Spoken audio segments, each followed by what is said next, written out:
A very good evening to you once again and welcome to Rwanda Television News with me, Sam Kalisa. On the second day of the 2020 G20 Summit, President Paul Kagame highlighted just how much women have been affected by the effects of the COVID-19 pandemic. The Rwanda head of state represented NEPAD at the summit and noted that building a bright future for all, holding no one back requires international cooperation. While the world still grapples with the COVID-19 pandemic, the African leader pointed out three important issues that need to be addressed. First, on environmental sustainability, perhaps the single most impactful action that can be taken is to fully implement the Kigali Amendment to the Montreal Protocol. By phasing out hydrofluorocarbons, we can prevent 0.5 degrees Celsius of temperature increase by the year 2100. This is what scientists tell us. This represents almost 1/4 of the Paris Agreement target and is an outstanding example of cooperation between the public and private sectors.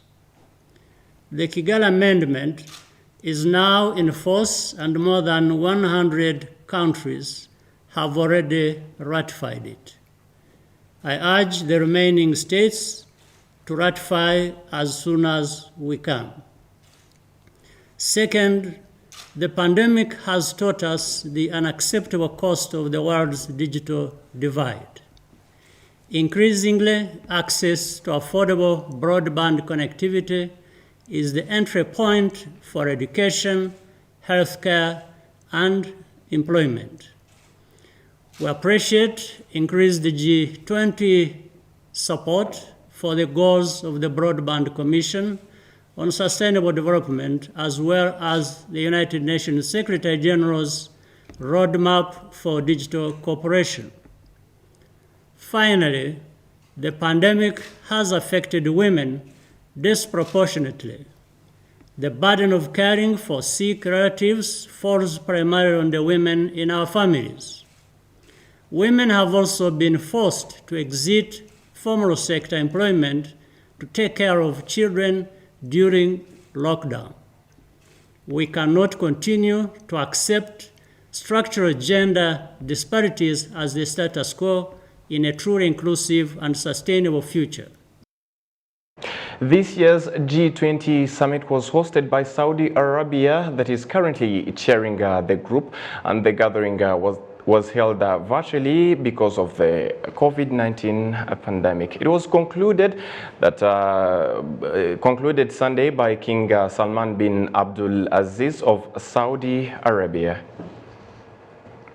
And now into other matters. Rwanda and the Afrexim Bank have signed the agreement establishing the headquarters of the Fund for Export Development in Africa FEDER here in Rwanda. The agreement was signed in Egypt by the Ambassador Alfred Kalisa on behalf of Rwanda and Professor Benedict Orama, the President of Afrexim Bank. Joining us this evening via Skype is Claire Kamanzi, the CEO of Rwanda Development Board RDB. Good evening, Claire, and thanks for joining us. Good evening, and I'm very pleased to be joining you. How will this fund work in particular? Well, first of all, following the cabinet resolution that approved the host country agreement between the government of Rwanda and Afrexim Bank, today we saw that come into fruition. The agreements were signed in Cairo, as you just said. The key important facts to know about the fund is one, it's going to be a very big fund. It's expected to reach a fund size of $1 billion, starting with $350 million. It's going to support export development. So companies that are looking at exporting within the African continent, that's going to be a very big boost because they'll have access to both equity and debt financing for their projects. It's also going to support the intra-African trade following the CFTM agreements that we signed by facilitating intra-African trade on the continent. All right. Everyone would wonder, by the fact that the headquarters of this fund are going to be in Rwanda, what will it benefit Rwanda? Yes. Well, first of all, Rwanda's ambition of becoming a financial hub is very much endorsed by this agreement coming to have its headquarters in Rwanda. We've been working very hard to position Rwanda as a financial services center. We've seen the establishment of Rwanda Finance as the institution that is going to be promoting Rwanda as a financial destination. And so this fund coming, I think, first of all, does the demonstration effect. The endorsement gives us a reputation as a country that can truly host such funds in the country. Secondly, it also provides a number of jobs to Rwandans. It's going to be an extremely productive job provision for the economy. We expect also that by having a fund like this in Rwanda of the size that it will be, it's going to create demand for service providers in the country. Service providers such as accountants, lawyers, fund management, tax advisors. All these people and companies are going to get jobs based on a fund like this, but also other funds that will come in the future. And lastly, the liquidity, the fact that we will have this size of fund established in Rwanda, it's really going to boost liquidity in our economy, but also access to finance for our companies as well. And maybe what I can add also is that this fund is going to be focused on sectors that Rwanda has also identified as priorities. This includes industrial parks, manufacturing, agribusiness, services such as fintech, transport and logistics, healthcare, and all these are very, very high on the agenda of Rwanda as well. So as a country, we expect to also benefit from this fund, not just being established here, but also for our companies to benefit from them. And of course, the last point that I'd like to make is having this fund here, I think, is also testament to what the government of Rwanda has been investing in: good governance, business environment, and also really being serious about private sector development. And when we've seen funds like this choosing Rwanda as their headquarter location, I think for me, it's a big story and big reputation that we shall continue to see fruits of it. Thank you. All right, yeah. Looking this not only in the context of Rwanda as a country, but also the African continent in general, what will it add, especially in the exports and imports between the African countries? I think one of the challenges that many African companies have expressed over the years is access to capital or access to finance, and finance that is relevant to what they need. So whether it's equity financing directly to their businesses or even debt financing.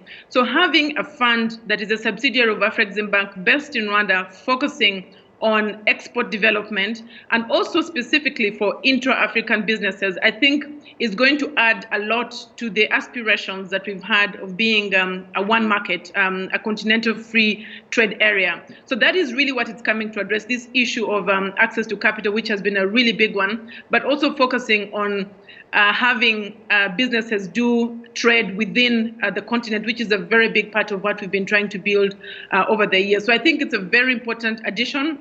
Many African countries, many African firms will be taking advantage of that fund, and it being headquartered in Rwanda is a really, really big plus for our economy.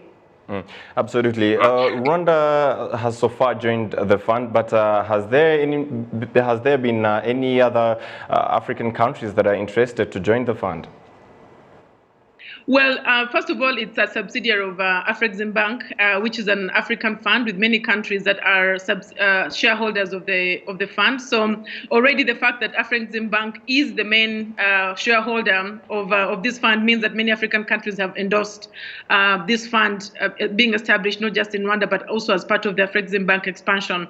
And so in the coming days, we're going to see more countries ratify the treaties that Rwanda signed today, and we expect that after 2 countries have signed, this will come into effect, and we should be able to have the fund very much operational in 2021 early. Thank you very much, Claire, for your time, and have a good evening. Thank you very much. I'm very pleased to join you this evening. All right. And of course, moving forward, while waiting for the results of the tests conducted to assess the status of COVID-19 pandemic in schools, students in the first, second and fourth grades of the secondary and primary schools will resume their studies on Monday. The Ministry of Education is reassuring parents that the decision of to continue and reopen other classes was well established. It has been 8 months since they stepped a foot in school after schools were closed to prevent the spread of COVID-19 pandemic. They insist that they do not want to lose any other time. I'm very happy to return to school. I'm a mechanical engineer. I really miss doing it. I'm driving as well. We lost a lot of time. We would now be getting promoted, but clearly we are repeating the same level. But I'm happy that we're returning to school. I respect all the measures, washing my hands regularly and wearing my face mask well. I'm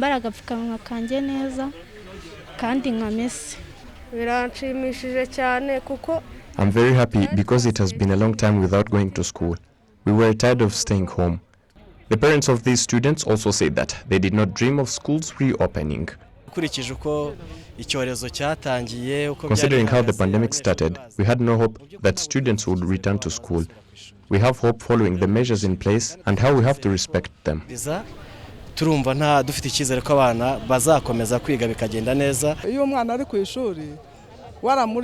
you manage to get the school fees and your child is at school, it's a very good thing. Teachers were helping us because some children grew misconducts during this period.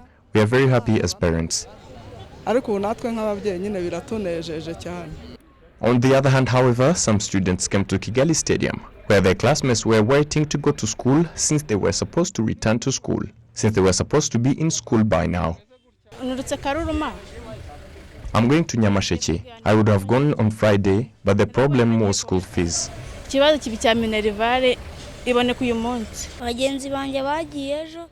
My fellows went to school yesterday, but due to family issues, I'm going there today. Government vehicles were the ones used to get these children to their schools, as there were not very many.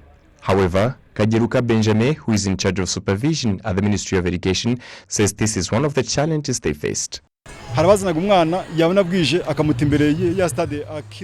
Some parents would bring their children but leave them in the evening and go back home.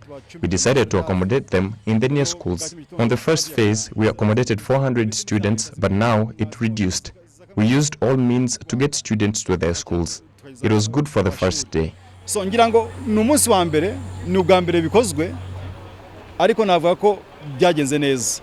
Students who returned to school this weekend found others in Year 3, Year 5 and 6 of high school who had resumed schools for 3 weeks now.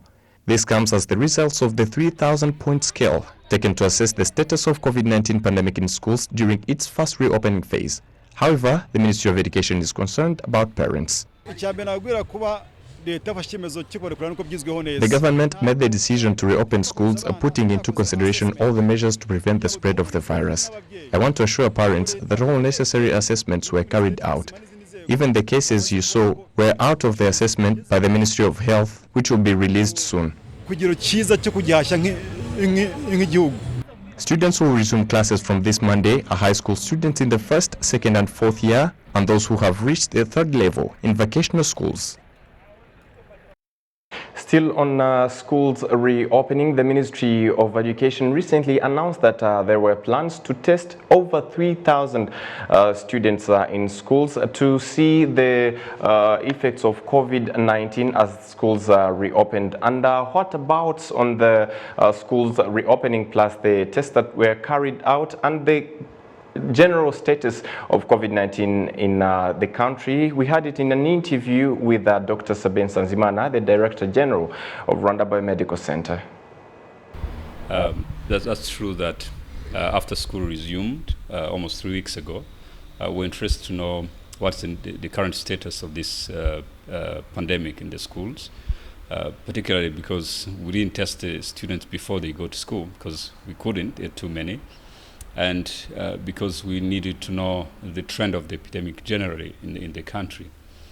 So we tested over 3,400 students countrywide, in about 70 schools in all districts, primary schools, secondary schools, and universities. So far, we've out of 70 schools tested, we've seen at least one positive case in 7 schools only, and all these 7 schools are located in areas close, actually nearby refugee camps where we had actually identified clusters of infections previously.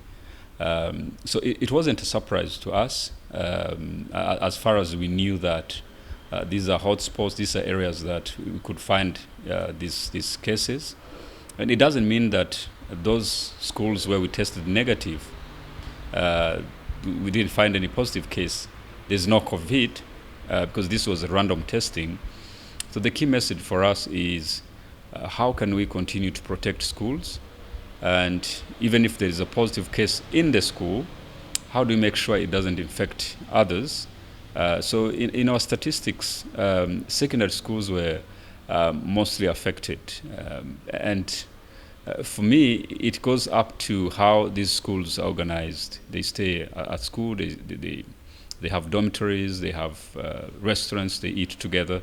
So in most of the cases, these are high risk areas, and that these where we need to emphasize more on use of masks, social distance, and make sure even if they are in same dormitories, they don't close to each other or just share staffs and other materials that they have in schools. So primary schools and universities seems to have very low transmission from our statistics, close to 0.5%. And to me, this means a lot in terms of where the risks of getting infections are higher. So it's a good finding. It tells us that the transmission is low. There's no huge infection in schools so far, and we can still maintain these low transmissions moving forward. School continued. If there's a positive in a school, it doesn't mean you close it. It means that you take more measures to make sure it doesn't spread. And if there's a negative case in the school, it doesn't mean you relax, because you could have cases, even one case could infect the entire school if proper measures are not taken. Right, and just this weekend, another batch of students returned to school, which means that the number of students in schools is going to increase. What are the measures to prevent even further cases that might spread in schools, mostly secondary schools, as you said, they were mostly infected? So all places where people are gathering together in mass, in higher numbers, to me, already a high risk area. Schools, markets, churches, prisons, refugee camps, wherever you can see people together in big numbers. So we need to be careful and make sure you're strict on the measures. So yes, you're right, there are more students going back to school, and what I can say is to double the vigilance in the schools. On our side, we continue to give the message, the guidelines, and we'll go back and test again after 3 weeks to see these new students who are going back to school could have brought infections in the schools or acquire the infection within the schools. So I believe that these students were in the communities and they are going back in schools. This is another community, still the same country. So we don't expect huge trend of infections if what we agreed to do with schools, with Ministry of Education, and with parents. Because some of the students will go back to school and go back home the same day. So, I mean, it's a risk that we took, knowing that we may have an increase of cases, but the most important thing is we can balance it, still have few cases, and still have schools open. Right, that was the case of schools, but generally, what is the view of the COVID-19 pandemic in the country as a whole? Generally, the situation of COVID-19 in Rwanda is not bad. It doesn't mean COVID is over. You still have cases every day, reported cases. At some point, we saw a drop of infections, but after, as of recent, we've seen clusters of infections in some prisons and also in some refugee camps. It does explain people living together, and if one infected could infect others. So we've seen it in the markets in August here in Kigali. So the thing is, keeping proper measures, even in communal places where people are condensed and living together, you can stop the transmission. But again, in the general population, that is where things needs to be careful and make sure, if even in small gatherings, in small parties that should not be taking place, people tend to relax a bit, remove masks, believing that if you are with a friend of a friend in a household, in a family, you are immune to COVID. That is wrong. Some countries are reporting increase of cases because of household parties. Here in Rwanda, we know some people are still having parties without protection. We know that there are also places where hotels and bars and actually bars and that are not allowed to open, but the police has been always finding and showing that there are people who are having illegal bars or bars that should not be open. They open the bars in the name of restaurants. Those are the few cases that continue to contribute to infections for us, and yet we are on good track. So the hope is that people really continue to abide to the measures of wearing masks, social distance, washing hands. It's like a song we need to repeat all the time, but this is the only tool we have that can take us from March until next couple of months, where we'll have vaccine probably very soon. So we should not relax now. Let's relax when we have vaccine and when we had protected those who are vulnerable, those who are with non-communicable diseases, those people who could die from this virus. Once we vaccinate them, then probably we will see how measures can be relaxed. But now it's not time to relax. Indeed, it's not time to relax. Now, moving forward, Kigali City residents and tourists say that they are happy with the flowers and gardens that they see decorating the city. City authorities say, however, that they have counted more than 150 buildings that are yet to be completed and have taken longer than they should. So their owners have been warned to finish them, or else they will be given to other people. Martina Abera has more on this. The roundabout of the city center has been set up with a beautiful garden made up of a variety of flowers and a path for pedestrians to walk through and sit for those who want it. It is also equipped with lights that change color so that it is a garden that will appeal to visitors to the city, according to Basil Karimba, Managing Director of Africa Landscapes. Izi rompwe zose dukoze zifite ikimenyetso.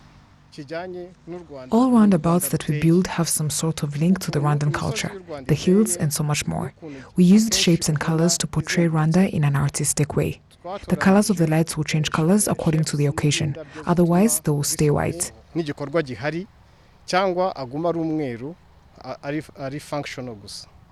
The 14-kilometer tarmac road from the airport to the central city has already been lined with flowers, and 3 gardens, including Sonatube in Remera, the roundabout at KCC, and in the city center, have been decorated, and many are enjoying it to the extent that they say it relaxes them.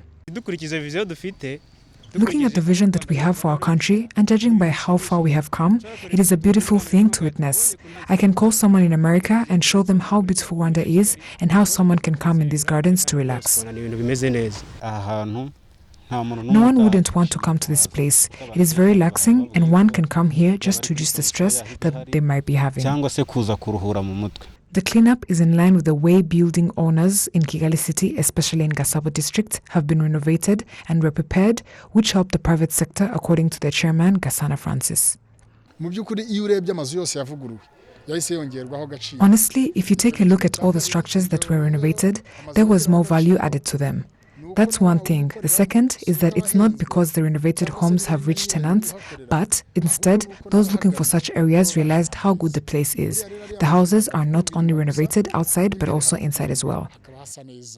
On the other hand, all over the city of Kigali, there are houses and buildings that have been under construction for more than 5 years, where they have started to be damaged, and there are people who complain that they have become a place for thieves.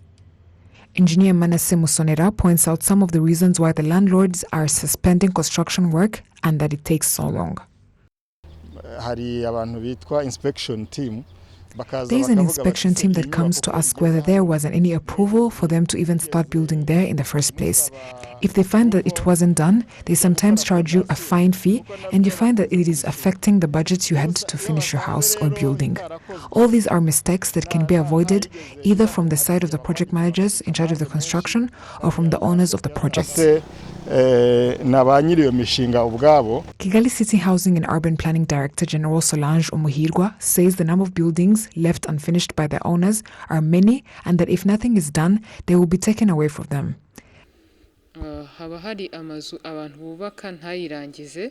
There are houses that people build and they don't complete them. They leave them for about 2 or 3 years and they end up becoming places where thieves go to hide or those that come to take drugs from there.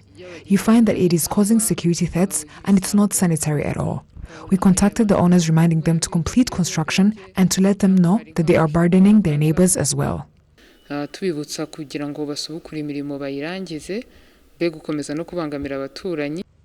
So far, about 150 buildings have been closed for more than 5 years by landlords for a variety of reasons. The law states that if a land recipient does not make use of their land for more than 3 years, it is taken away and given to someone else. Martina Abera, RTV News.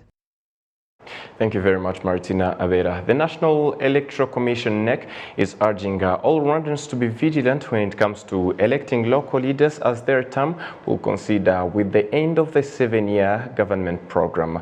The country plans the election amidst the COVID-19 pandemic. The preparations for the election include, in an interview our colleague Jean-Pierre Kagabo had with Charles Munyaneza, the Executive Secretary of the National Electoral Commission. Rwanda has set measures and strategies to contain the spread of COVID-19, and we are just waiting for upcoming local government elections. How are you prepared? We are well prepared. Deciding that we hold these elections as they come is that we put in place a mechanism to make sure that we prevent the spread of this pandemic. One of the measures, of course, is public awareness and sensitization, people to adhere to the existing regulations in place. 2, we wanted to increase the number of polling stations, polling centers to make sure that we avoid the congestion of voters in one place. 3, we want to make sure that we use technology, ICT, in most of the things that we are doing, just to avoid that people don't come into direct contact, people don't use a lot of paperwork, to make sure that we use our phones, we use our computers, and at the end of the day we are not in direct contact with our people. And finally, we shall put in place a number of washing materials, washing stations, sanitizers in our polling stations to make sure that we go through these elections safely. What about the budget and the voters? Do you have numbers increased? Yes, of course the numbers have increased. As we talk, we have around 7.7 million voters. And of course the budget has slightly increased because of these new things that we're introducing. We are talking about 3.3 billion Rwandan francs. Fortunately, the government of Rwanda has committed to providing this budget, and as we move forward preparing these elections, we are sure that we are going to manage these elections safely and make sure that we proceed with what we have started in terms of cementing our local governance. Some analysts and commentators may think that this term for local government leaders would be different from others and have its particularity given the country's priorities, given NST1 that will be at the end. What is your take on that opinion? It's absolutely correct, because the country is growing. We've put in place mechanisms, we've got a vision. Specifically, we are talking about the 7-year government program that ends in 2024. We are talking about the NST1. We are talking about the Vision 2050. So these people that are going to be elected will be elected for a period of 5 years, a term of office of 5 years, running until 2025. So that means that they've got very many things to do, of course, building on what their colleagues have been doing. So as we mobilize, as we sensitize the people through our civic education program, as Rwandans, we should take that into consideration and make sure that as we go to the polls, we take that into consideration, that this is a period that we need to continue cementing what we have been achieving, and of course, having more as we move forward. Rwanda Polytechnic is set to train about 40,000 youth who dropped out of school. Martina Avera has more on this. Some educated and non-educated young people who are pursuing a variety of vocational skills say that getting a vocational school is a catalyst for development. They believe that if they are given the opportunity to continue their education and learn practical professions, it can help them get out of unemployment faster. It would be great because as young people, we all find ourselves in technique professions because you will not create your own job without a starting point. The beginning is a vocational training. I know many youth in rural areas have degrees but are still jobless because they lack the capacity to go to college. Since it is too expensive, it would reduce unemployment altogether. My wish is that as leaders who help the youth and transport them because they are unemployed, this can help us to create our own jobs.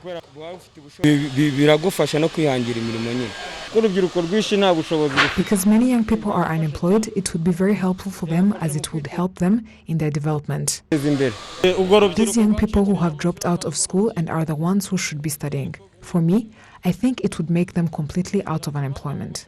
The youth to be covered by this project organized by the Rwanda Polytechnic are in level 2, as the school was already helping the first graders, who are often made up of those who have not had the opportunity to go to school and those in third grade. They were made up of graduates of the ordinary secondary school level who did not continue, so those who were going to be helped were said to be from the middle level. Dr. Gashumba is the Vice Chancellor of the Rwanda Polytechnic and says the project is a great opportunity for young people who dropped out of school, stressing that the project will equip them with skills that will help them create their own jobs. We want more vocational and technical learners, but it will not be a teaching like the one we know of sitting in a classroom with a teacher and a book and a pen. More skills will be taught at work, and other skills that will be introduced at work like computer skills, entrepreneurship, and other things that keep you from saying, I'm not doing anything, I missed school, yet you can be doing even better. The project is funded by Rwanda's Huguka Dukaze Akazi Kanoze project in collaboration with the United States Agency for International Development. The pilot of the project will be conducted in 10 vocational and technical schools, mainly for vocational training and in agriculture and animal husbandry. Dr. James affirms that the project gives hope to the youth and to the development of a knowledge-based economy. I want to tell Rwandans that this is a great opportunity, that it includes the opportunity to earn a living, get a job, and be self-sufficient because in many economies in these developed countries, about 80 or 90% of them are people that pass through technical and vocational training schools. Vocational training for the youth is expected to start in 2020-2021 school year in the first semester. The government has launched various programs to help people learn vocational skills in schools such as TVET, the Iga Kumurimo program, the NEP Kora Wigire, and others, all within the aim of helping Rwandans to get jobs, especially as the government is committed to that more than 200,000 new jobs will be created each year. The story brings us to the end of our tonight's bulletin. On behalf of the entire news team that made this happen, thank you very much for being with us. My name is Sam Kalisa. Till next time, have a blessed evening and a fruitful week ahead.